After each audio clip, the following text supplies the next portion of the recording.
علیہ وآلہ وسلم کا پیچھا کیا تو نبی صلی اللہ علیہ وآلہ وسلم یہاں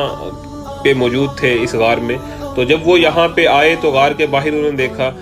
کہ مکڑی نے یہاں پہ جالا بنایا ہوا تھا، جیسے مکڑی ہمارے گھروں میں جالے بنا دیتی ہے۔ اور کبوتر، آپ کو پتہ ہے کہ یہاں پہ مکہ میں، مدینہ میں بہت زیادہ ہے، تو ایک کبوتری نے انڈے دیے ہوئے تھے غار کے باہر، تو وہ جو کفار مکہ ہے وہ یہی دیکھ کے یہاں سے واپس چلے گئے تھے۔ اور اس کے علاوہ ایک سانپ کا قصہ ہے یہاں پہ کہ سانپ نے حضرت ابوبکر صدیق کو ڈسا تھا۔ تو سانپ نے اس لیے ڈسا تھا کیونکہ جب نبی صلی اللہ علیہ وآلہ وسلم اور